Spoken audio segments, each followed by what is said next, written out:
We're going to talk more about big money and some brand new numbers showing big tech and social media sites dumping money into Democrats less than 2 weeks until the midterms. So is President Trump right to rail against these companies and their censorship? Here now to debate it is the former spokesperson for the Democratic Policy and Communications Committee, Andrea Riccio, and the New York State Senate candidate Pete Holmberg. Thank you both for joining us. Thank you. Appreciate it.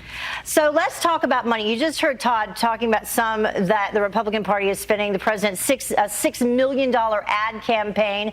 And, that's due in part to counter what some of these big tech companies are spending. And we can bring up some of these numbers as we get into it, because you have Google, Facebook, and Twitter. They're giving a total of $2.4 million to House and Senate candidates. That's according to the FCC filings. Of that, only about 8% went to Republicans. So, Pete, I'll start with you. What about that? Well, you can talk ad budget till the cows come home. The point is, with any advertising campaign, what is the content of the campaign? What are you selling? If you're on the Democratic side selling emotional argument, you're at a loss right here. The president is selling results. And people in 2016 bought into Donald Trump and the Trump agenda on the promise of what he would do. They bought off on a promise. Now you're talking results. I'm on the streets of Manhattan every day. It's liberal ground zero of America. I'm running for state senate in Manhattan, and I talk to people every day. I talk to registered Democrats who appreciate 4.2 GDP, who appreciate ISIS being annihilated, who appreciate record low unemployment for blacks, Hispanics.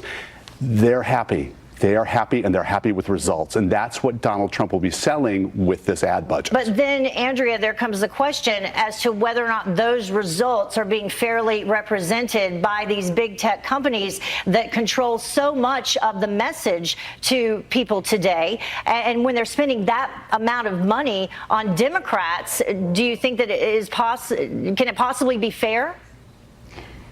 Tech employees, just like every other American, have the ability to contribute to the campaign, the candidate, the cause of their choice, and they've decided to do that. I'm not concerned about individual giving in this election. What I'm really concerned about is the corporations, the special interests, the big money that are flooding our elections. We're seeing undisclosed amounts, millions and millions going to super PACs and other funds, where everyday Americans are having their voices drowned out. So I think that's the real issue we should be focusing on. And let's actually talk about that, because the majority of Americans seem to agree with you. They don't want companies and brands getting involved in politics. 60% agree with that, 22% disagree, 18% don't really have an opinion yet, Pete. What do you think about that? Well, sure. Let me get Pete to go, and then Andrea, you can respond. Well, I think people have put real boundaries in their life over what they have with politics. People don't discuss it with certain friends. And so if you're a company, you're a brand, and you're willing to infringe on that boundary, you better know what you're doing.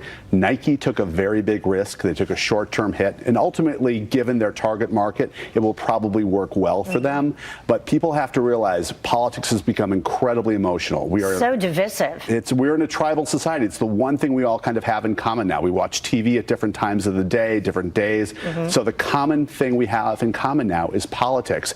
And that's why it's dividing us, because it's so riveting right now. Yeah, and Andrea, talking about Nike, you can look at the numbers for the NFL. Ratings have increased. Now you only have about 4 players left kneeling, and you don't hear so much about that anymore. Look, I think in a blanket statement, folks say, yeah, we don't want politics in our brands. But when it comes to market research and specific consumers, I think brands know what their customers want. And I think we saw that with Nike. Look, after they came out in support of Kaepernick, their sales went up. So we've seen a lot of brands talk about what their consumers want. And we see with a millennial audience, they want their companies to be socially responsible and inclusive. And millennials have increasing buying power. So I think this is a change that we're going to see. And I think most companies make sure they do their homework before they bring something to market that's going to be this explosive. All right. Well, we will see what happens as we get closer to the midterms. 14 days away and counting. Andrea, Pete, thank you so much. Thank you. Have a good day. Thank you.